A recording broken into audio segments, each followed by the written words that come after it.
High on a rocky promontory sat an electric monk on a bored horse. From under its rough woven cowl, the monk gazed unblinkingly down into another valley, with which it was having a problem. The day was hot, the sun stood in an empty hazy sky and beat down upon the grey rocks and the scrubby parched grass. Nothing moved, not even the monk. The horse's tail moved a little, swishing slightly to try and move a little air, but that was all. Otherwise nothing moved. The electric monk was a labour-saving device, like a dishwasher or a video recorder. Dishwashers washed tedious dishes for you, thus saving you the bother of washing them yourself. Video recorders watched tedious television for you, thus saving you the bother of looking at it yourself.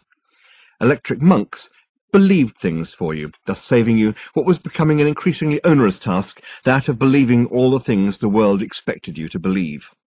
Unfortunately, this electric monk had developed a fault, and had started to believe all kinds of things more or less at random. It was even beginning to believe things that have difficulty believing in Salt Lake City.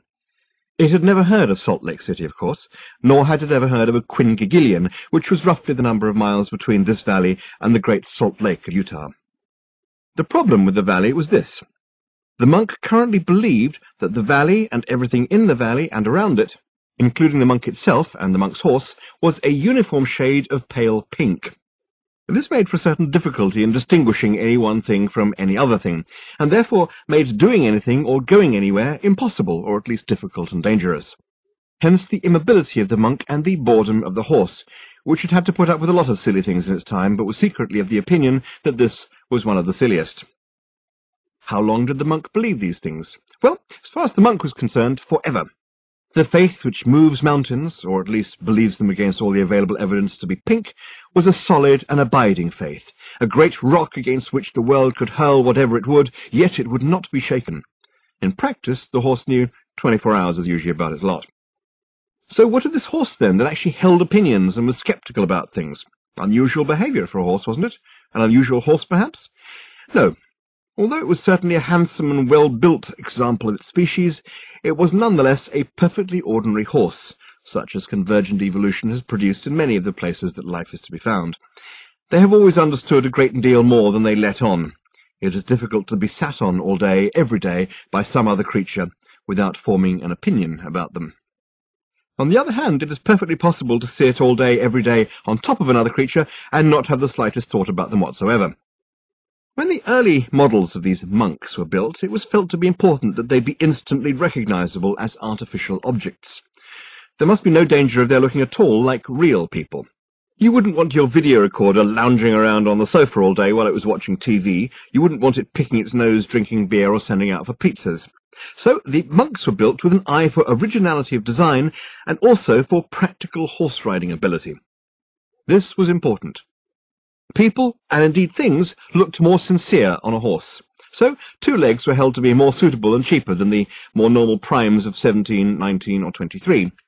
The skin the monks were given was pinkish-looking instead of purple, soft and smooth instead of crenellated. They were also restricted to just the one mouth and nose, but were given instead an additional eye, making for a grand total of 2. A strange-looking creature indeed, but truly excellent at believing the most preposterous things. This monk had first gone wrong when it was simply given too much to believe in one day. It was, by mistake, cross-connected to a video recorder that was watching 11 TV channels simultaneously, and this caused it to blow a bank of illogic circuits. The video recorder only had to watch them, of course. It didn't have to believe them all as well. This is why instruction manuals are so important. So, after a hectic week of believing that war was peace, that good was bad, that the moon was made of blue cheese, and that God needed a lot of money sent to a certain box number, the monks started to believe that 35% of all tables were hermaphrodites, and then broke down.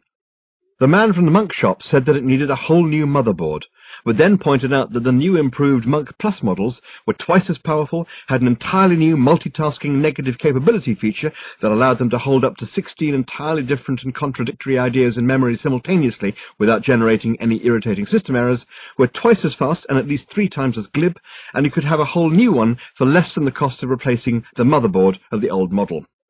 That was it. Done.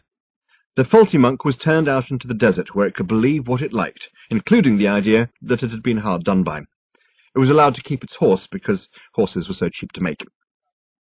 For a number of days and nights, which it variously believed to be 3, 43, and 598,703, it roamed the desert, putting its simple electric trust in rocks, birds, clouds, and a form of non-existent elephant asparagus, until at last it fetched up here, on this high rock, overlooking a valley that was not, despite the deep fervour of the monk's belief, pink.